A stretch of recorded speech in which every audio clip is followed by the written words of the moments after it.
before the skyscrapers of the modern financial district touched the clouds, and before the Great Canal carved the earth in two, there was a city that the world called the Cup of Gold, founded in 1519. Panama City was the first European settlement on the Pacific coast of the Americas. In the 17th century, it wasn't just a town. It was the ultimate transit point for the silver of Peru and the gold of the Incas. Every coin that reached the Spanish king had to pass through the dusty streets of Panama. But why are we talking about 1671 Panama in January 2026? Because history is repeating itself. This week, as the world watches the U.S. military operation in Venezuela, historians and political analysts are pointing directly back to Panama. The parallels are chilling: a strategic Latin American hub, a deeply unpopular leader, and a surgical military strike that changed the region forever. To understand the headlines of 2026, we have to understand the ashes of 1671. In the mid-1600s, Panama City was a masterpiece of Spanish colonial planning. It was a city of 10,000 people, vast for that era, filled with stone convents, a grand cathedral with a mother-of-pearl bell tower, and massive warehouses overflowing with wealth. The architecture was designed to show strength, but it had one fatal flaw. The Spanish believed the jungle and the Pacific Ocean were their walls. They thought no army was crazy enough to march across the isthmus from the Caribbean. They were wrong. The other side of the coast, a man was gathering a fleet of 36 ships and nearly 2,000 of the most desperate men in the world. His name was Henry Morgan. He didn't just want a few ships, he wanted the Cup of Gold itself. While the elite of Panama were hosting grand balls and counting their silver, Morgan was beginning a 9-day march through a green hella jungle, so thick and deadly that most men would have turned back in hours. The Spanish governor, Don Juan Perez de Guzman, was confident. He had the cavalry, he had the infantry, and he had a secret weapon that he believed would crush any pirate. A herd of 2,000 wild bulls that he planned to stampede into the enemy lines.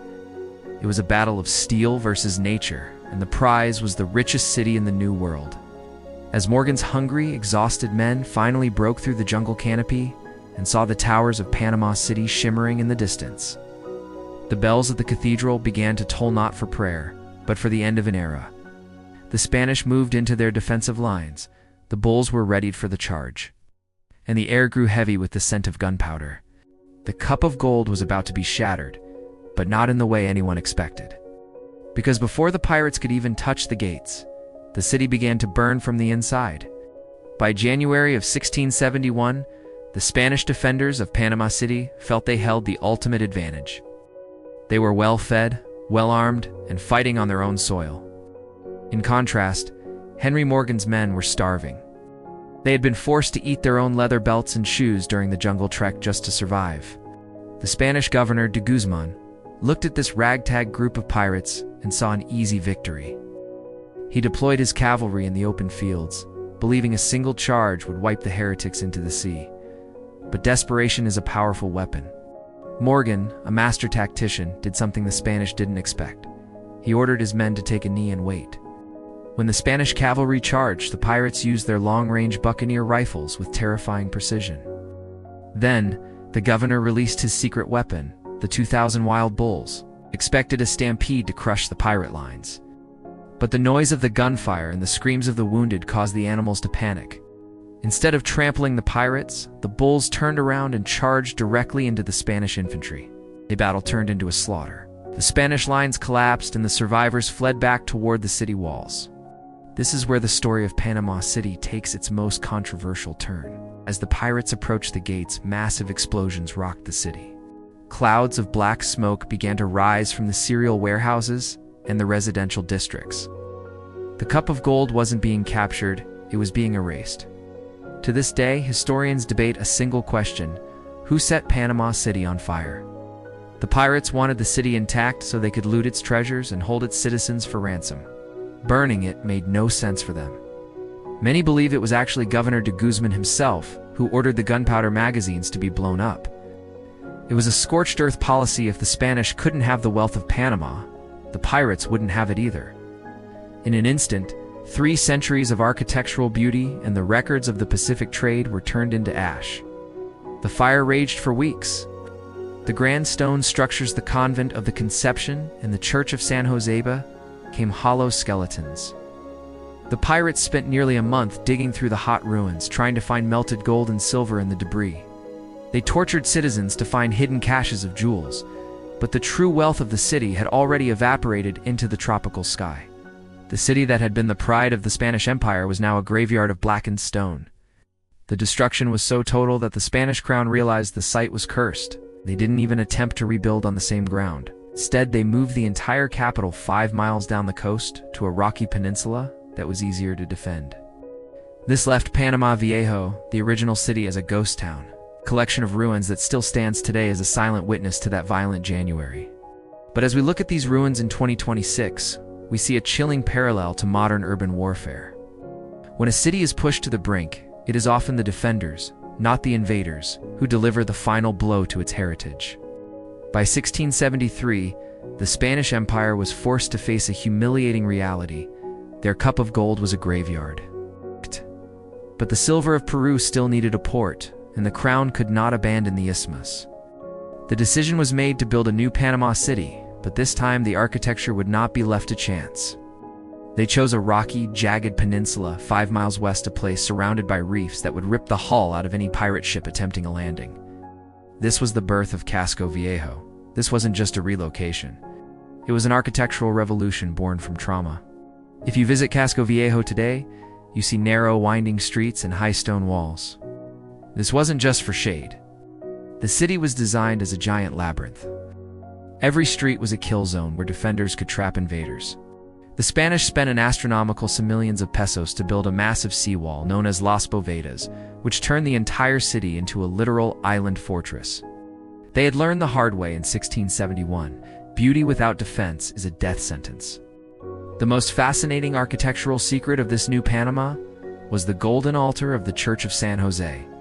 Legend says that as Henry Morgan's men were looting the old city, a clever priest painted the solid gold altar black to look like common wood. The pirates walked right past it, thinking it was worthless. When the new city was built in Casco Viejo, the black altar was moved to its new home and cleaned, revealing its true gold once again. It remains today as a symbol of the city's cunning and its refusal to be truly conquered. But the walls of Casco Viejo did more than just keep pirates out. They created a pressure cooker of culture and power. Because space inside the walls was limited, the architecture had to go vertical. Tall, narrow buildings with French and Spanish balconies began to define the skyline, a style that survived the transition from Spanish to French and eventually American influence. This fortress era of Panama's history created a psychological boundary that exists even today. The elites lived inside the walls intramuros, while the workers lived outside extramuros, laying the groundwork for the social divisions that have shaped Panamanian politics for centuries. As the years passed, the threat of pirates faded, but the strategic importance of the city only grew. The stone walls that once stopped cannons eventually made way for the iron and steam of the 19th century. The city's geography, once its greatest weakness under Henry Morgan, became its greatest asset during the California Gold Rush and the eventual construction of the canal. The new Panama was no longer just a Spanish outpost. It was becoming the bridge of the world. However, building a fortress doesn't just keep people out. It locks the inhabitants in. As we look at the high-security green zones and fortified government buildings in the news today, whether in the Middle East or in the current 2026 shifts in Venezuela, we see the legacy of Casco Viejo. We are still building walls to protect our wealth, just as the Spanish did in 1673. But as the people of Panama were about to find out, the greatest threat to a fortress doesn't always come from the sea. Sometimes the most dangerous enemy is the one that has been watching from the north, just waiting for the right moment to intervene. As we stand in the modern streets of Panama City today, surrounded by the Manhattan of Latin America, it is easy to forget that this ground was bought with blood and ash. The move from the ruins of 1671 to the fortress of 1673 wasn't just a change in location. It was a shift in the city's soul. Panama realized it could never just be a city, it had to be a gateway. It is this exact gateway status that brings us to the shocking headlines we are seeing this week in January 2026. Why is the ghost of Henry Morgan hovering over the current crisis in Venezuela? Because history has a favorite rhythm. In 1671, the Cup of Gold was rated for its wealth. In 1989, the United States launched Operation Just Cause in Panama to protect the canal and remove Manuel Noriega. And now, as Operation Absolute Resolve unfolds in Venezuela, the world is asking the same question the Spanish governor asked in 1671. Can a nation ever truly be sovereign when it sits on the world's most valuable strategic assets? The intervention we see today is the modern version of the Pirates' March different uniforms, same high stakes. Panama City's architecture today reflects this complex history. You can stand in the middle of a glass and steel skyscraper and look down at the stone ruins of the 17th century. This layered city is a reminder that no matter how much gold or oil flows through a region, the buildings are only as strong as the stability of the land they sit on. The 1989 invasion left scars on the El Carrillo neighborhood that are still visible today. Much like the fire of 1671 left scars on Panama Viejo, we are living in a world where the fortress is no longer made of stone walls, but of digital borders and international treaties. But there is a message of hope in the Panamanian story. Despite the fires, despite the invasions, and despite being at the center of global tug-of-wars for 500 years, Panama City has thrived. It transformed from a colonial target into the Singapore of Central America. It proves that a city can be broken, burned, and occupied, and still rise to become the most important financial hub in its hemisphere. As we watch the uncertainty in Caracas this month, Panama stands as a blueprint for what is possible after the smoke clears.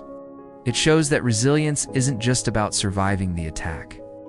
It's about what you build in the ruins. The lessons of 1671 are clear. Wealth attracts power, and power attracts conflict. But the architecture of a people, their culture, their cunning, and their will to rebuild is something no pirate or modern military can truly destroy. Whether it is the golden altar hidden by a layer of black paint, or a modern economy hidden by a layer of political turmoil, the truth eventually comes to light. Today, the Panama Canal remains the heartbeat of global trade, and the ruins of the old city remain a UNESCO World Heritage Site. They serve as a warning to the world in 2026. The Cup of Gold is always being watched.